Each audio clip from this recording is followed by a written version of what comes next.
लाल किले से कर रहे हैं, अगर कर भी रहे हैं चलो मत दो तूल। आप अगर नहीं हो तो आप शांत रहो, अगर हो तो फिर आ रहे हो तो दिख रहा है तो फिर क्या कहना, वो सही कह रहे हैं। मतलब एक तो पी चिदम्बरम आए, फिर सीजेपी के लोग आए, फिर कई कांग्रेस के लीडर भी, अब कार्यकर्ता भी बोल रहे हैं कि दिमागी नक्सल कांग्रेस को टारगेट कर रहा है। इतना बड़ा पी चिदम्बरम फाइनेंस मिनिस्टर रहा है इस देश का, इतने बड़े पद पे रहे हैं, वो सामने आके कह रहा है कि हम हूँ मैं, तो इसके फॉलोवर उसके कार्यकर्ता नीचे चेले चपाटे, जब गुरु ही बोल रहा है तो चेले चपाटे भी आ जाएंगे सामने। भाई बीता इतना नहीं बोल रहा है कि भैया आप बिना पैंट के घूम रहे हो स्टेज पे।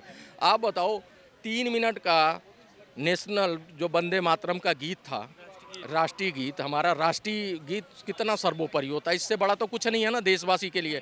आप इस देश में रहते हो, इस देश के प्रधानमंत्री वाले पद पे भी रहे हैं आपके परिवार के लोग, वो आप नहीं सम्मान कर पा रहे हो। 3 मिनट आप खड़े हो जाते, बच्चों को कह रहे हो बंद करो बंद करो। अब बच्चों को इशारा कर रही है सोनिया गांधी, जो सोनिया गांधी यहाँ आई थी तो इस देश ने स्वीकारा था ये बहू है हमारी।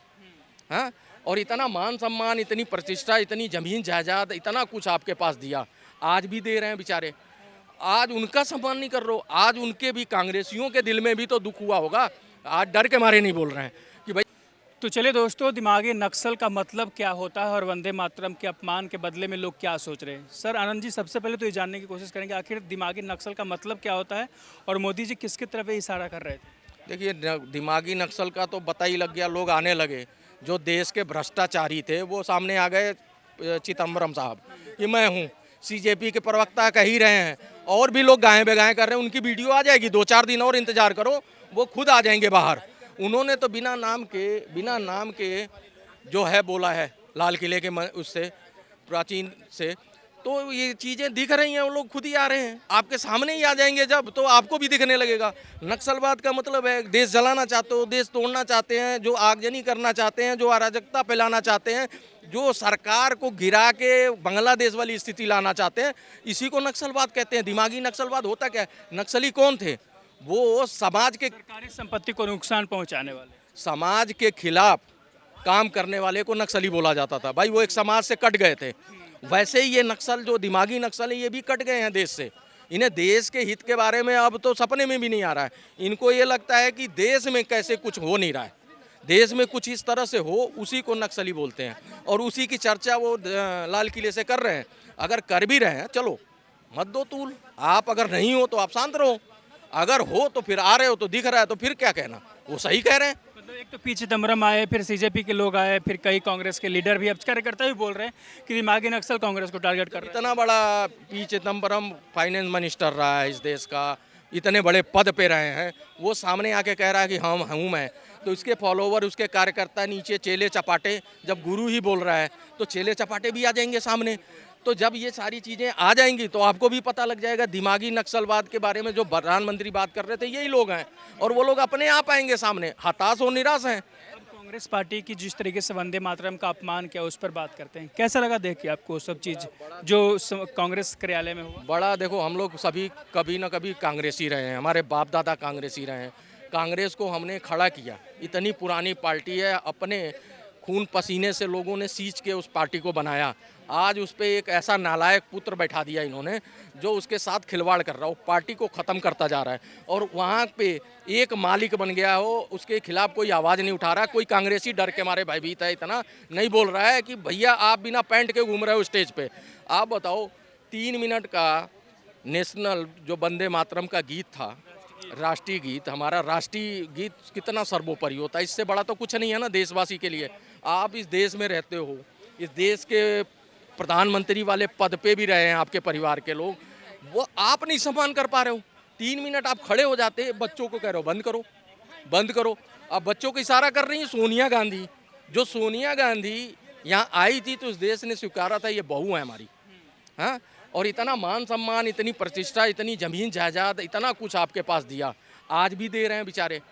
आज उनका सम्मान नहीं कर रहे हो, आज उनके भी कांग्रेसियों के दिल में भी तो दुख हुआ होगा, आज डर के मारे नहीं बोल रहे हैं कि भैया पार्टी से निकाल देंगे तो हमारी रोजी रोटी चली जाएगी, इसलिए नहीं बोल रहे हैं ना। लेकिन जो आपकी पार्टी में वोटर हैं वो तो बोलेंगे ना, उनका तो राइट है ना, वो तो देख रहे हैं ना हमारे देश के तिरंगे के साथ किस तरह का अपमान कर रहे हो, हमारे सैनिकों का किस तरह अपमान कर रहे हो, हमारे देश के राष्ट्रीय गीत का क्या कर रहे हो आप।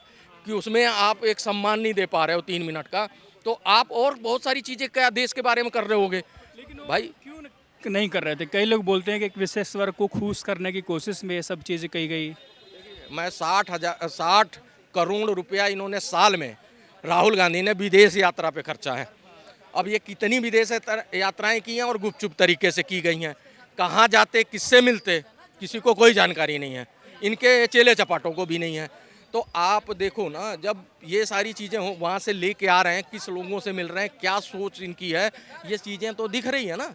अब 15 अगस्त के टाइम जो है झंडा फहरा रहे हैं, आपकी माता जी खड़गे जी खड़े हैं, आपके पूरे सांसद वहाँ खड़े हैं, वहाँ पे सिक्योरिटी गार्ड खड़े हैं, सब अटेंशन मुद्रा में हैं और सब हक्का बक्का रह जाते ही हो क्या गया इनकी माता जी इस तरह कर रही हैं। और राहुल गांधी बाद में माई कोई इधर उधर कर रहे हैं कि भैया ये हमारा वाला लगाओ।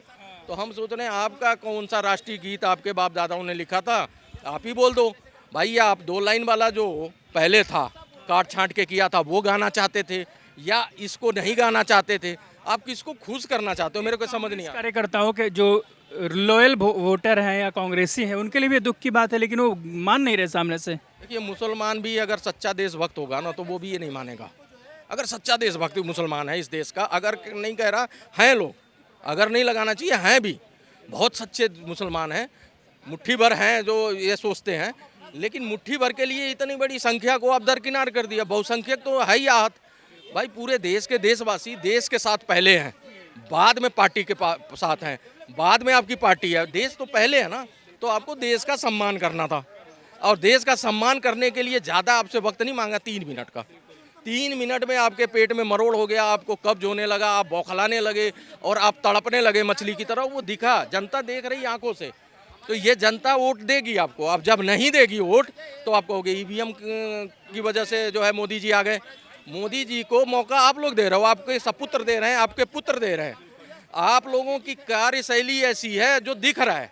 तो जनता वोट दबाते समय सोचेगी ना कि ये जो 15 अगस्त को नेशन हमारा राष्ट्रीय गीत पे ये लोग खड़े नहीं हो पा रहे हैं, तो इनको वोट मैं क्यों दूं? जब ये देश के सम्मान के साथ नहीं है तो ये देश के इतने प्रतिष्ठित पद पे क्यों बिठाएं? तो वो वोट दबाते समय सोचेगा ना एक बार।